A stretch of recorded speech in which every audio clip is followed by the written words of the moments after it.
નારાયણ અરે તારીખ આજે 1 ફેબ્રુઆરી 2026 રોજના અનુક્રમમાં આપણે દર રવિવારના અનુક્રમમાં આપણે આજે ગોપાળાનંદ સ્વામી કૃત ભુજથી પ્રકાશિત થયેલું ગીતા ભાષ્ય જે છે તે જોઈ રહ્યા છે. ગઈ રવિવારે અમાસ હતો નહીં કદાચ, ના ના ના એના આગલા ગઈ રવિવારે આપણે આ ગીતા ભાષ્ય ચલાવ્યું હતું. એમાં આપણે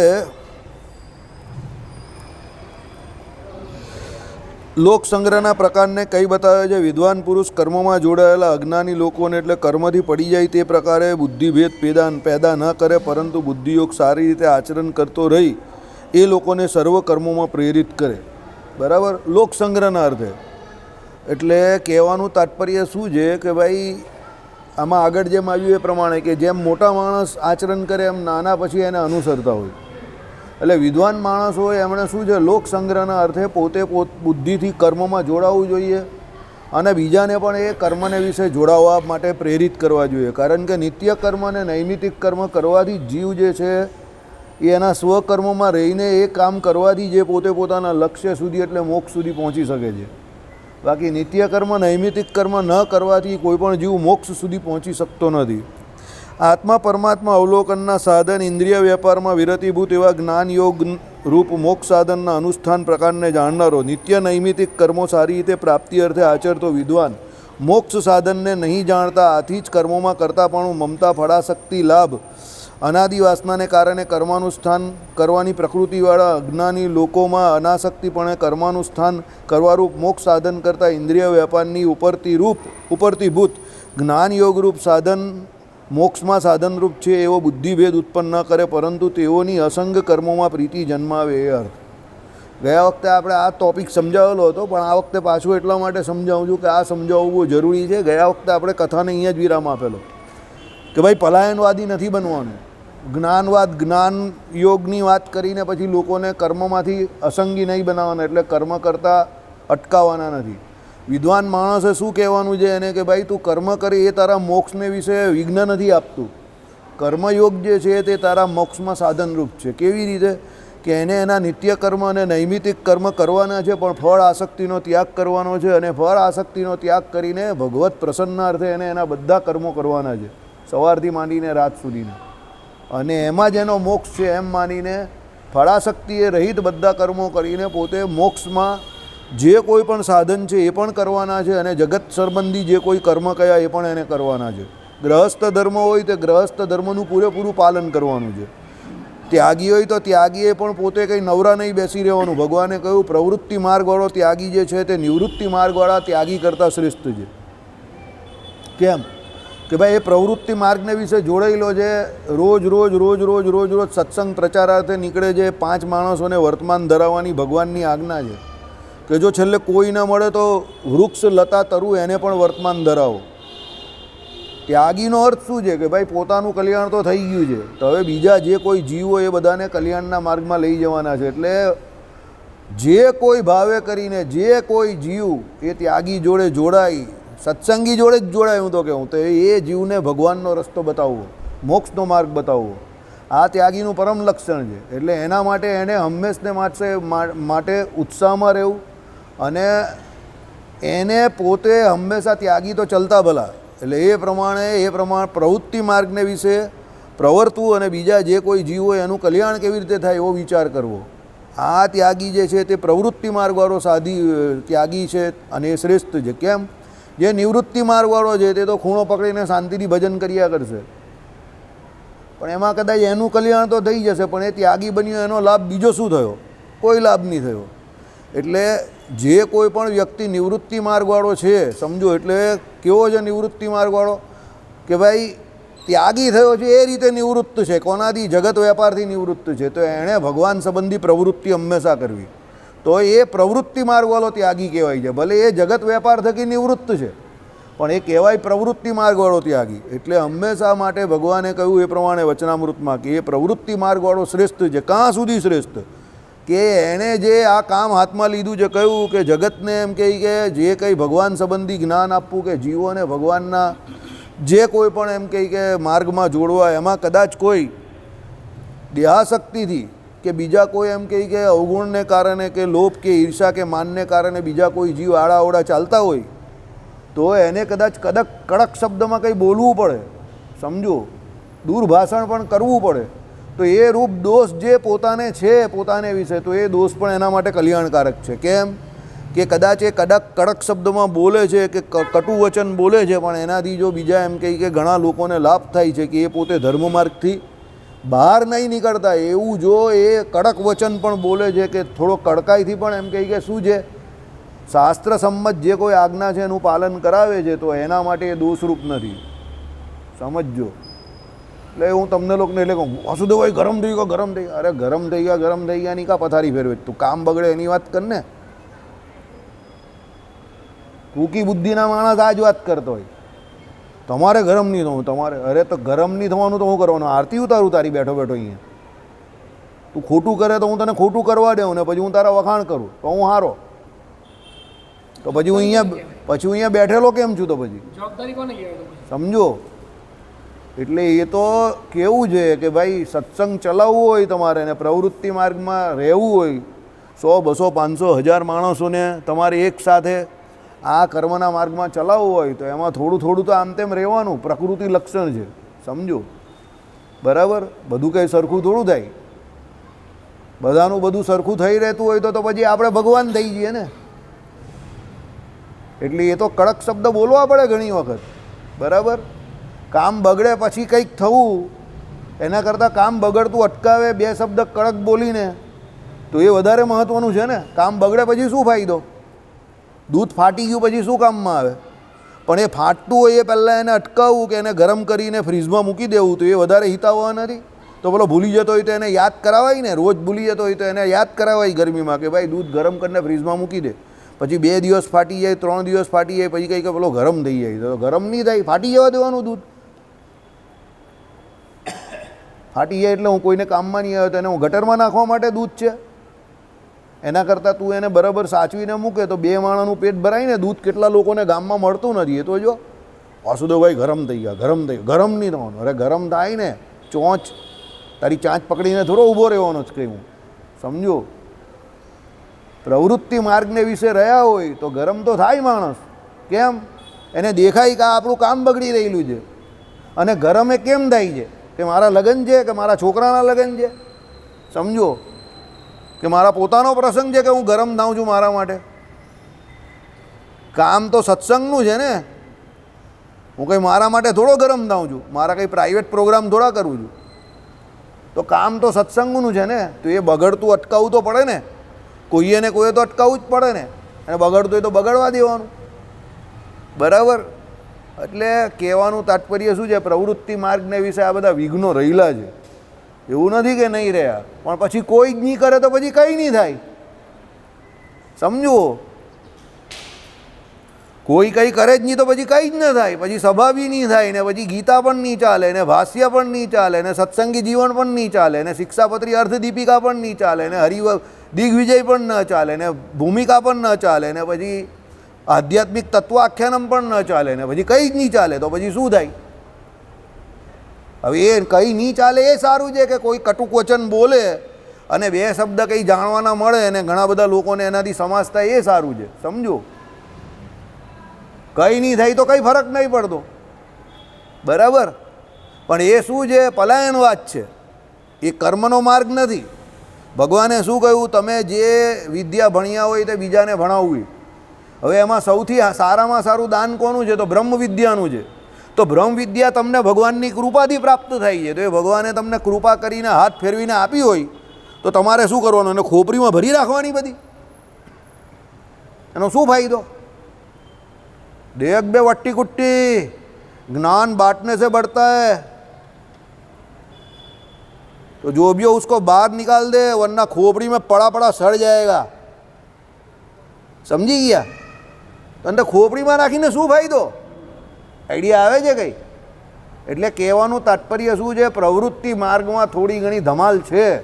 તમે શ્રી કૃષ્ણ ભગવાનનું ચરિત્ર જો, પહેલાં તો એકદમ લખલૂટ કરી. આપણે અત્યારે જે ચાલે છે ગીતા ભાષ્ય, અરે સોરી, ભાગવત દસમ સ્કંદ જે ચાલે છે, શ્રીમદ ભાગવત પુરાણ જે આપણું ચાલે છે રાત્રે, તો અત્યારે તો તમને બધાને મજા આવે છે, આને માર્યો, પેલાને માર્યો, ફલાણું ધીમકું વનમાં વિચરણ કર્યું. પણ જેવી ભગવાને આમ કરીને સ્વિચ ફેરવીને મથુરામાં પહોંચશે અને કંસને મારશે પછી તમે ભગવાનનું જે ચરિત્ર છે તે જોજો, એમાં કેટલી બધી જવાબદારી છે ને કેવું કામ ભગવાન કરે છે તે. કર્મયોગી શ્રી કૃષ્ણ ભગવાન જોજો.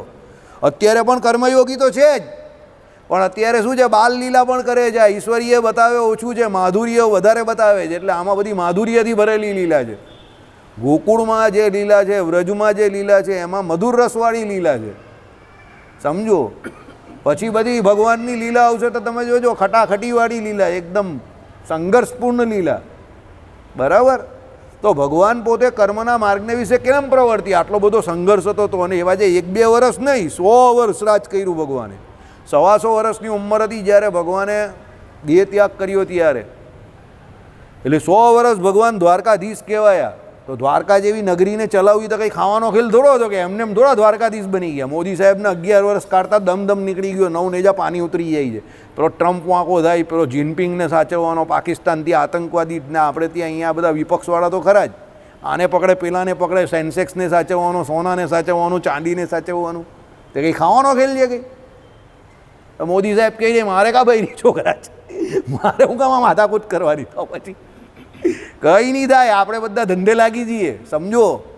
આપણે લોકો નેતાઓને ને પોલીસવાળાને ને બધા ન્યાયાધીશોને ને બધાને ગાળ દઈએ છે ને, આ કંઈ કામ નહીં કરતા, આમ છે તેમ છે. અરે એ ન હોય ને, જે દેશમાં નેતાઓ કે ન્યાયાધીશ કે પોલીસવાળા ન હોય ને એ દેશમાં અંધાધૂંધી ફાટી નીકળે છે. એ લોકોની પણ જરૂર છે. સાચા કે ખોટા પદ ઉપર બેઠેલા વ્યક્તિની જરૂર છે. કેમ?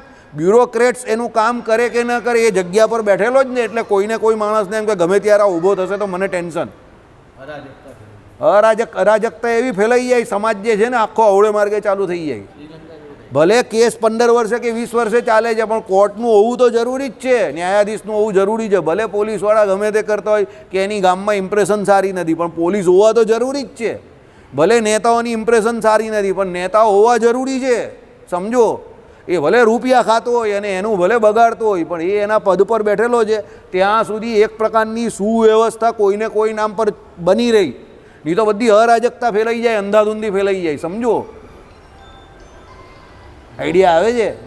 એટલે નેટવર્ક જે છે આખું, તે નેટવર્ક પબ્લિકથી ચાલતું હોય. એની પર ડેલિગેટેડ પબ્લિક હોય છે. એ ડેલિગેટેડ પર્સનાલિટીને ત્યાં બેસાડવી પડે, માણસને બેસાડવા પડે, વ્યક્તિઓને બેસાડવા પડે. એનાથી એ નેટવર્કની બધી જગ્યા જે છે તે પરિપૂર્ણ થાય. અને એ નેટવર્ક દ્વારા જ તમારા સુધી જે કોઈ પણ તમારી જરૂરિયાત હોય, એ જરૂરિયાતને લગતી જે કોઈ વસ્તુ હોય તે પહોંચતી હોય. એમને એમ નહીં પહોંચે કંઈ. તો બોલવાનું આ લોકો કંઈ કામ નહીં કરતા, આ જો ની રસ્તો કેવો છે, મ્યુનિસિપાલિટી કંઈ કામ નહીં કરતી, આમ તેમ. અરે મોટા ભાઈ, તું એ સિસ્ટમનો ભાગ બનતો તને ખબર પડે કામ કરવું કેટલું કઠણ છે, કેટલું અઘરું છે. કામ કરવાવાળા માણસને જ બધી અડચણ નડે છે. કામ નહીં કરતો પગ પર પગ મૂકીને બેસી રહી, એને તો બેઠા બેઠા ભાષણ કરવાનું છે અને ટીકા કરવાની છે. કામ કરતા હોય એની આ ભૂલ કરી, પેલા પેલી ભૂલ કરી, આમ કરતે તો વધારે સારું નહીં થાત, આ પેલું આમ નહીં કરતે. અરે ભાઈ, તું બેઠો બેઠો ટીકા કર્યા કરે છે, તું ક્રિયાત્મક રીતે કામ તો કર. કામ કરશે તો તને પણ અડચણ આવશે, સમજો.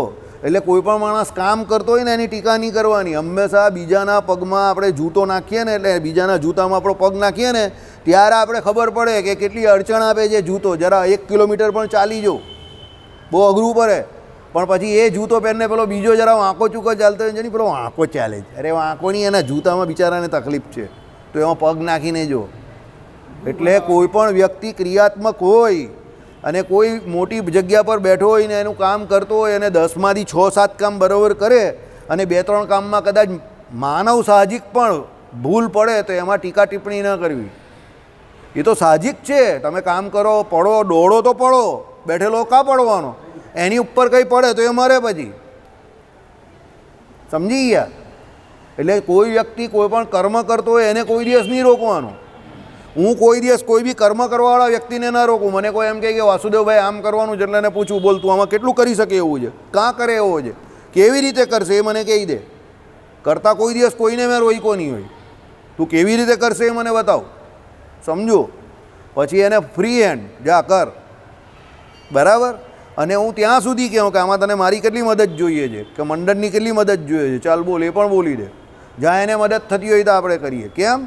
કર્મના રસ્તે છે ને કેટલા લોકોને એવો પોઝિટિવ વિચાર આવે છે, તો તમે ખાલી વિચારો, સમજો. નવરા બામ જેવા બેસી રહેશે, મોબાઈલ ટીચિયા કરશે, પણ પોઝિટિવ કામ નહીં કરશે. એટલે ભગવાન શ્રી કૃષ્ણએ આ ગીતા લખેલી છે. એમ કંઈ પલાયનવાદી નહીં થયો કે શાંતિથી વાસુદેવભાઈ લગ્ન કર્યા નથી એટલે ભજન કર્યા કરે છે, એને બહુ મજા છે, બહુ શાંતિ છે. કોઈને શાંતિ નથી દુનિયામાં, લગ્ન કરે કે લગ્ન નહીં કરે.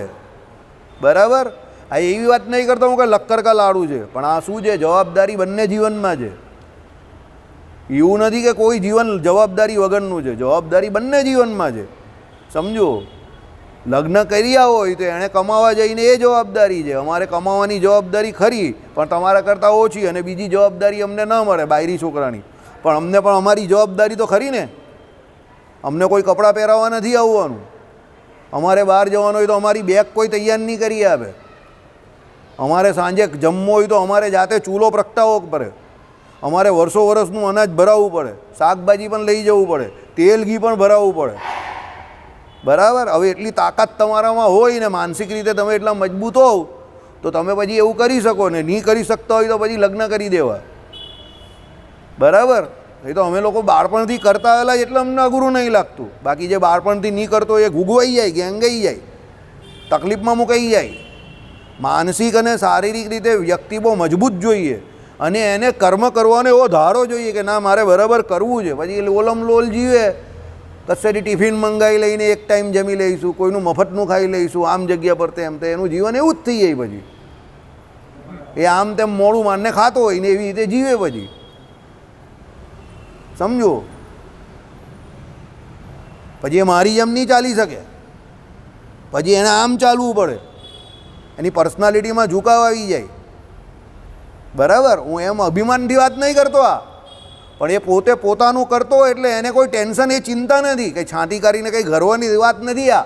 પણ શું છે કે પછી એને બીજાની રીતે જે જીવવું પડે, બીજાની અંદરમાં કે એમાં જે કંઈ મળે એમાં એનું જીવન જે છે અંદરથી ને અંદરથી કોરી ખાય એને, કે મારે બીજા ઉપર આશ્રિત રહેવું પડે છે, આધારિત રહેવું પડે છે.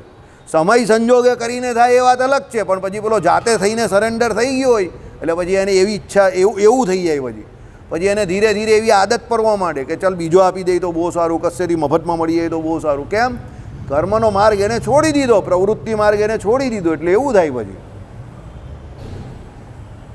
સમજો, અમે લોકો અત્યાર સુધી અમને ખબર જ નહીં હતી કે અમે કોની જોડે મારામારી કરી કે ઝઘડો કર્યો કે લોકો અમને જબરા કહી છે. અમને લોકો જબરા બહુ કહી, સાલા તોનભાઈ જબરા બહુ છે એવું કહે. પછી મને હમણાં એક દિવસ વિચાર આવ્યો, મેં કહું આપણે લોકો જબરા એટલે કહે છે કે એ લોકો નિર્બળ છે. હવે ખબર પડી, આપણે તો કોઈનું કંઈ એક રૂપિયો બી નહીં ખાતો તો આપણે લોકો જબરા કેમ કહી છે. પણ હવે ખબર પડી કે એ લોકો નિર્બળ છે એટલે આપણે જબરા કહી છે, કારણ કે એ લોકો સમય સંજોગો જોડે ફાઇટ નહીં કરી શકતા ને સરેન્ડર કરી નાખે છે. એટલે એ લોકો આપણે લડતા હોય એટલે એ લોકો કહે સાલા બહુ જબરા બહુ છે, એટલે હું લડું છું એટલે મને જબરો કહે છે. સમજો, તમે લડાયક સ્વભાવનો હોય એટલે તમને સહાનુભૂતિ ન મળે. યાદ રાખજો, આને સહાનુભૂતિ મળશે, મને સહાનુભૂતિ નહીં મળે. મારી પાસે પેલો એમ નહીં કહેવા આવે કે ભાઈ તમારી પર સહાનુભૂતિ છે મને, પેલો કંઈ કયા એંગલથી આની પર સહાનુભૂતિ ખાઉં, બે ગાળ દઈ જશે આવીને, પણ આની ઉપર સહાનુભૂતિ થાય કોઈને પણ. હવે તમારે કેવું જીવન જીવવું છે તમારે નક્કી કરવાનું છે. સમજ પડે છે? એ ભગવાન શ્રી કૃષ્ણ અહીંયા એ કહે છે સ્વકર્મમાં રહેવું, કર્મયોગી બનો. વિચાર એવો નહીં કરો કે હું કશેથી આમ તેમ વ્યવસ્થા કરું, વિચાર એવો રાખો 100 માણસને હું કેવી રીતે જમાડું. This is positive way, this is positive thinking. કે ચાલ ભાઈ મારી વ્યવસ્થા નથી ને આપણે 100ની વ્યવસ્થા કેવી રીતે થાય એ વિચાર કરીએ. આ પોઝિટિવ થિંકિંગ છે. રામદેવને શું જરૂર છે આખા ગામને યોગ શીખવાડવાની, આટલા બધા લોકોને રોજીરોટી આપવાની, આટલા બધા આઉટલેટ ખોલવાની? કેટલા લોકોને રોજીરોટી મળતી હશે આજે રામદેવના નામ પર? ભલે એના ધર્મથી વિરુદ્ધ છે, એમાં આપણે ના પાડીએ છીએ કે એનો સાધુનો આ ધર્મ નથી, એનાથી એ વિરુદ્ધ છે, પણ આજે એ માણસ એ કામ કરે તો રોજીરોટી પણ એટલા લોકોને મળે તો છે જ ને, એમાં ના પાડી શકો તમે? મળે જ છે. હવે એમ વિચારે કે હું મારું પોટલું ખોલીને બેસી જાઉં તો આટલા લોકોને રોજીરોટી ન મળે. એટલે લોકો રામદેવને ગાઢ દે છે. બે પ્રકારના લોકો જે ગાઢ દે છે, એક એની જેમ એટલું કરી નહીં શકતા, બીજું એટલું કમાતા નથી, એટલે હવે એ સક્સેસફુલ છે એટલે લોકોને ઈર્ષા છે એની ઉપર. હમણાં બેઠો રામદેવ કોઈને જે લોકો ગાઢ દેતા હોય કે આમ છે ને તેમ છે પૈસા કમાઈ, હવે રામદેવ ખાલી એને બોલાવીને એમ કે મારી 20% સંપત્તિ તને આપી દઉં તો પછી પેલો ગાઢ દેશે? તરત લઈ લેશે ને મફતની મળશે તો. કેમ ભાઈ તું તો ગાઢ દેતો હતો ને, તો એની સંપત્તિનો વારસદાર કેમ તૈયાર થઈ ગયો બનવા? તું એને ગાઢ દઈ તો. એટલે એની ઉપર ઈર્ષા છે કે એણે જે કર્યું ને એની ઉપર. આ કર્મયોગી બનો તમને તો તમને આ બધા પિક્ચર ધીરે ધીરે ખુલશે. હું તમને શું કહું, બધી વસ્તુ શાસ્ત્રોમાં લખેલી હોય, પણ તમે પ્રેક્ટિકલી જ્યારે એને જીવનમાં જુઓ ને ત્યારે તમારી એ સ્વિચ ખુલે કે આ આવી રીતે લખેલું છે. એ તો સ્વિચ નહીં ખુલે તમારી, સમજી ગયા? એ સ્વિચ ખોલવી બહુ જરૂરી છે. મને હમણાં જ પેલા બાહુભાઈ કહેતા હતા,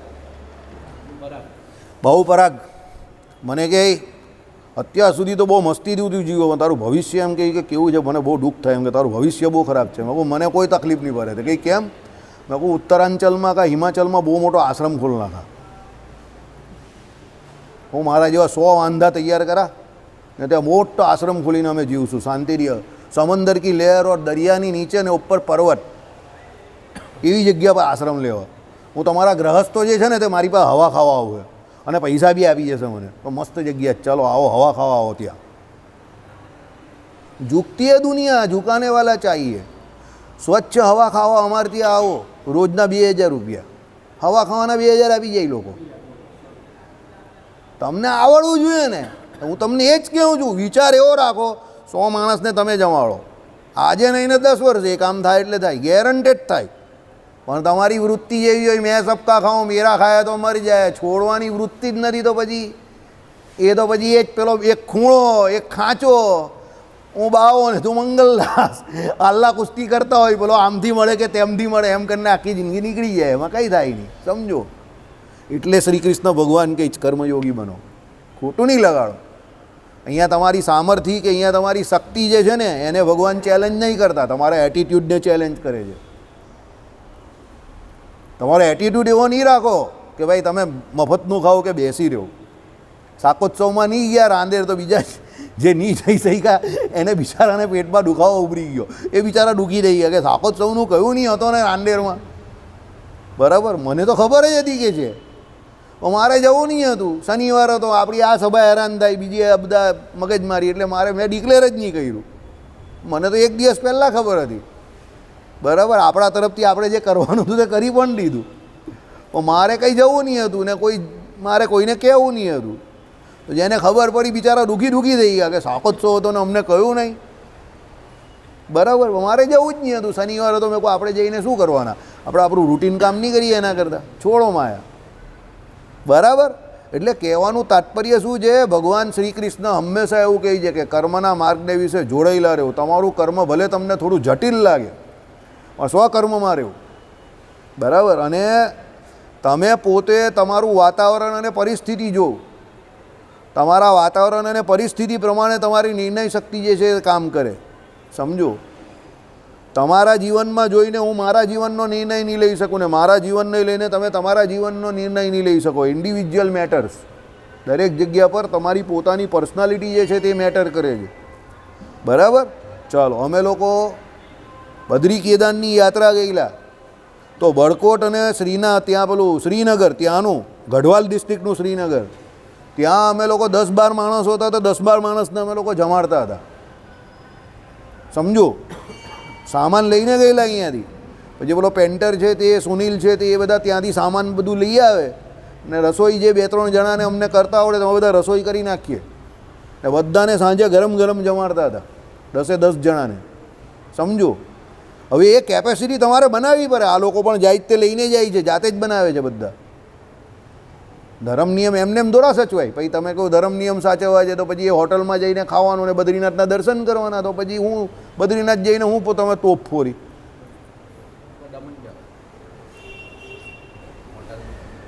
સમજ પડી મારી વાત? પછી તમે કહો કે યાર આ તો બહુ અઘરું છે યાર બધું લઈને જવું ને આમ તેમ. પણ હવે તો 2 વાત તો થોડી થાય ગઈ. વડતાલમાં સીટી મારતા હતા તો હરિચરણ સ્વામી કહી તમારા રૂમમાં સીટીનો અવાજ આવે છે.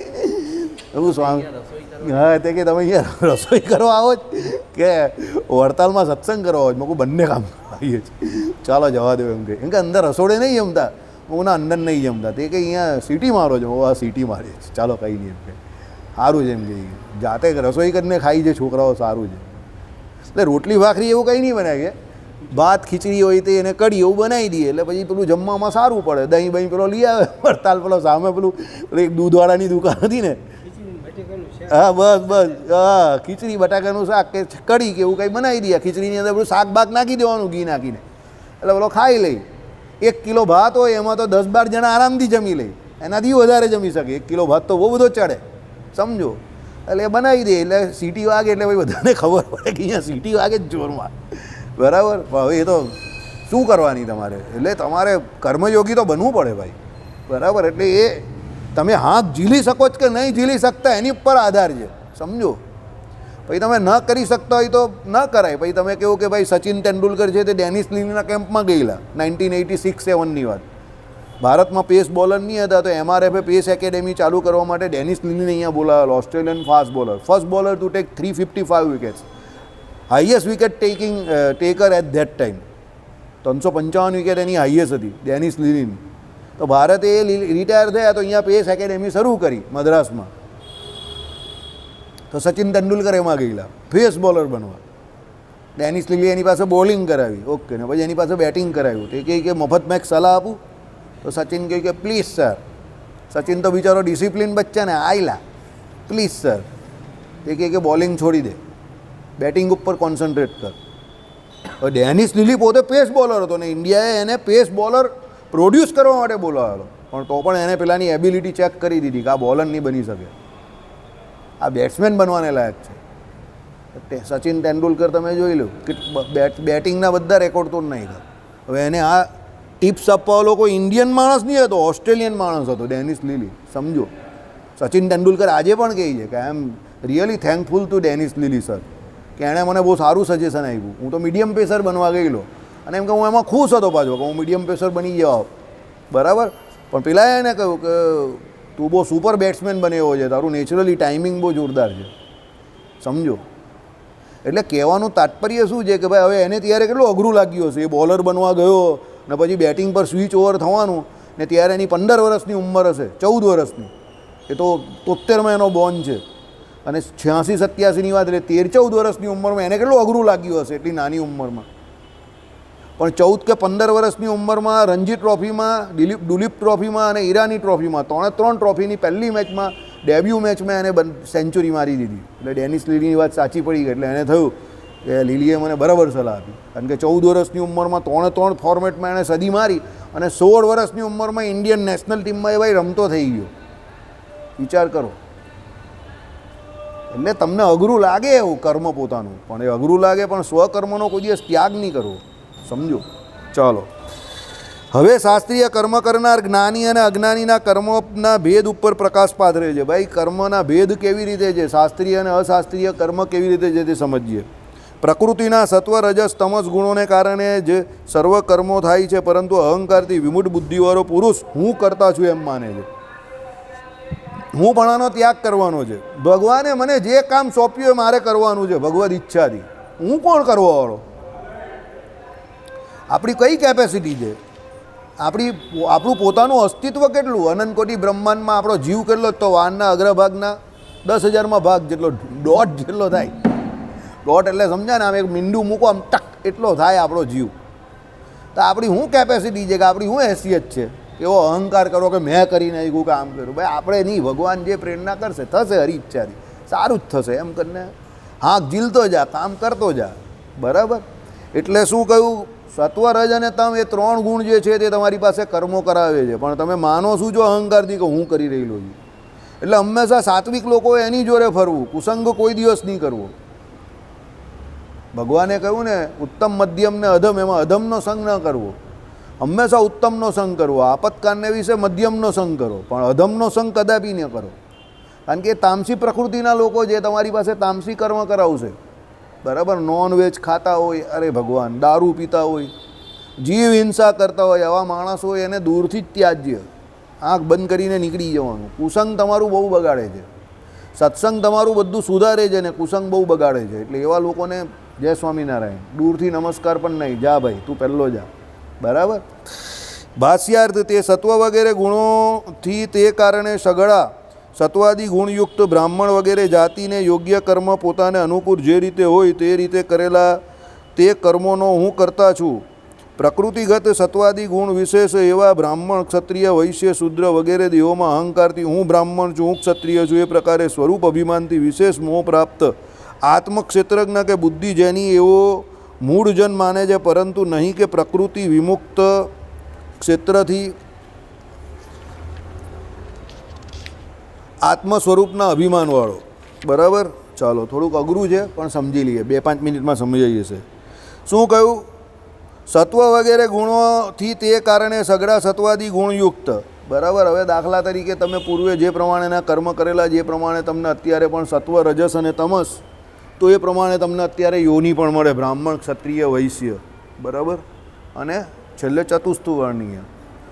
હવે સમજો, બ્રાહ્મણ હોય એમાં સત્વગુણ પ્રધાન હોય, ક્ષત્રિય એમાં સત્વગુણ અને રજોગુણ પ્રધાન હોય, પેલામાં રજોગુણ અને તમોગુણ પ્રધાન હોય, કોમાં વૈશ્યમાં, અને શુદ્ર હોય એમાં તમોગુણ પ્રધાન હોય.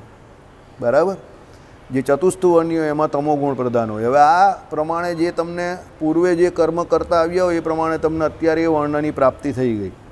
પછી એ વર્ણને અનુસંધાનમાં અનુરૂપ તમારે કર્મ કર્યા કરવાના છે. એટલે શું? અનુકૂળ બ્રાહ્મણ વગેરે જાતિને યોગ્ય કર્મો પોતાને અનુકૂળ જે રીતે હોય તે રીતે કરેલા તે કર્મોનો હું કરતા છું. એટલે એવું માનવું કે ભાઈ એ કરેલા કર્મોનો હું કરતા છું, આ અહંકાર છે. ભાઈ તમે બ્રાહ્મણ છો તો તમારા શાસ્ત્રોમાં જે કર્મ કયા તે કરવાના તમારે, એમાં અહંકાર શું કરવાનો છે? બ્રાહ્મણનું બ્રાહ્મણત્વ ક્યારે છે? સમજો, હમણાં હરિપ્રકાશ શાસ્ત્રી સમજાવતા હતા, મંત્ર જાપ વિશે કહેતા હતા, ભાઈ મારા શ્રી આપ્યો એ મંત્ર સ્વામિનારાયણ મંત્ર, એમ કે અમારા માટે એક વિષ્ણુ ગાયત્રી મંત્ર. હવે એ એમને કરવાનો છે કારણ કે ત્યાગી છે, તો હવે એની ફરજ છે ને એ કરે છે. હવે એમાં કરે છે તો એને કંઈ બહુ ઝંડા ફરકાવવાની જરૂર નથી. એમ બ્રાહ્મણ જે કોઈ પણ કર્મ કરે છે તે કર્મકાંડ કરવું કે ભાઈ અભ્યાસ, વિદ્યા અભ્યાસ કરવો કે બ્રહ્મ જ્ઞાન પોતે મેળવવું કે બીજાને આપવું પાછું, તે એનો ધર્મ છે, તો એ કરે છે. તેમાં કરતાપણાનું અભિમાન કરવાની કોઈ જરૂર નથી. બ્રાહ્મણને એવું હોય બધાને કે હું બ્રાહ્મણ છું એમ. બરાબર, પછી બ્રાહ્મણની એક બીજી મગજમારી એ છે કે એનાથી બીજાની હોશિયારી પાછી સહન નહીં થાય તરત. હે તમે આ છો, સારું છે, પછી એમ કરીને કટાક્ષમાં બોલે એમ કે અરે ભાઈ તું તારા ધર્મમાં જો ને, પેલાને પેલો ઉપર જવા માંગે છે તેને આવવા દે. હવે આને કોઈ વસ્તુ શીખવાની છે ને એ શીખી રહી જો, તો એ આગળ તો વધે છે ને, તેને વધારવાનો, એને રસ છે તો એ વધે ને આગળ. પછી એમાં ઈર્ષા કરવાની કાં જરૂર છે? સમજો, ઈર્ષા નહીં કરવાની. ચાલો, પ્રકૃતિગત એટલે સત્વાદી ગુણ વિશેષ એવા બ્રાહ્મણ, ક્ષત્રિય, વૈશ્ય, શૂદ્ર વગેરે દેહોમાં અહંકારથી હું બ્રાહ્મણ છું, ક્ષત્રિય છું એ પ્રકારે સ્વરૂપ અભિમાનથી વિશેષ મોહ પ્રાપ્ત આત્મા, ક્ષેત્રજ્ઞ કે બુદ્ધિ જેની એવા મૂળ જન માને છે, પરંતુ નહીં કે. સમજો, એટલે મૂળ વ્યક્તિ જે છે તે પોતે શું માને છે? પ્રકૃતિ અનુગત એટલે સત્વ, રજ અને તમ, એક 3 પ્રકારના જે ગુણ છે એને કારણે બ્રાહ્મણ, ક્ષત્રિય, વૈશ્ય થયો છે. તો પછી એણે એવો મોહ નહીં રાખવાનો કે હું બ્રાહ્મણ કુળમાં જન્મો છું, ઉચ્ચ કુળમાં, હું ક્ષત્રિય છું, વૈશ્ય છું. બરાબર, કે પેલાને કોઈ હરદૂત નહીં કરવાનો કોઈને. બરાબર, એટલે એ એના વર્ણની જે પ્રાપ્તિ થઈ તે એના પૂર્વના કર્મ અનુસારે છે. પણ એમાં કંઈ એમાં પોતે કંઈ હવે એ પાછા ઘણા તો એવી તકલીફ છે કે એ જન્મથી બ્રાહ્મણ છે પણ પાછો અત્યારે કર્મથી બ્રાહ્મણ નથી, જન્મથી ક્ષત્રિય છે પણ કર્મથી ક્ષત્રિય નથી પાછો. સમજો, તો એ પણ બહુ મોટી ખામી છે. જે છે તે પ્રમાણે એના ધર્મને અનુરૂપ વર્તવાનું છે, પણ પાછા બીજાને એનાથી નીચા માનવા કે પાછો હું આ જાતનો છું એટલે હું બહુ ઊંચો થઈ ગયો ને એ પ્રમાણે એનું અહંકાર કે અભિમાન કરવું એ ખોટી વાત છે. એ ના પાડી છે. શું કહ્યું? એ મૂળજન એવું માને છે. બરાબર, પરંતુ નહીં કે પ્રકૃતિ વિમુક્ત ક્ષેત્રથી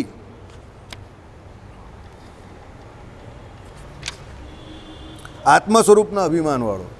એટલે જે પ્રકૃતિથી વિમુક્ત એટલે જુદો પોતાને આત્મ સ્વરૂપ માને છે તે કોઈ દિવસ એવો અહંકાર નહીં કરતો કે હું બ્રાહ્મણ છું કે હું ક્ષત્રિય છું કે હું વૈશ્ય છું. જે મૂળ માણસ છે તે જ એવો અહંકાર કરે છે.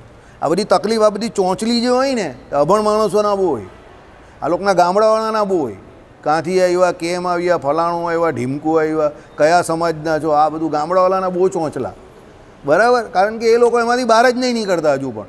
હવે ભાઈ એ જ્યાંથી આવ્યો ત્યાં ને જ્યાં જવાનો ત્યાં અત્યારે બેઠેલો ને અહીંયા, એનું શું કામ છે, તને શું કામ છે, ત્યાંથી આગળ વધ ને. હવે બધા ચોંચલા બંધ કર, સમજા? કારણ કે એ બધા ચોંચલા જ છેલ્લે મગજની નસ તોડવાવાળા છે ને એમાં જ બધા ઝઘડા ઊભા થાય. એટલે જેનું જે કર્મ છે તે કરીને આગળ વધો. કયા સમાજનો છે, પછી આ સમાજનો છે, આ ગામનો છે, આ ગામના તો બધા લોકો ચોર જ હોય છે. હવે ત્યાં કાં વાત હતી ને કાં વાત પહોંચી ગઈ એટલે પછી ઝઘડો થાય. તું ચોર, તારો બાપ ચોર, તારી મા ચોર, એમ કરીને પછી ઝઘડો. અરે પણ એવી માથાકૂટ કરવાની જરૂર કાંઈ છે તમને? એટલા પર્સનલ થવાનું જ નહીં. એ ભજન કરે ભજન કરે, આગળ વધે. શ્રીપતિમ શ્રીધરમ સર્વદેવેશ્વરમ ભક્તિ ધર્મ આત્મજમ વાસુદેવમ હરે માધવમ કી સ્વમ કામદમ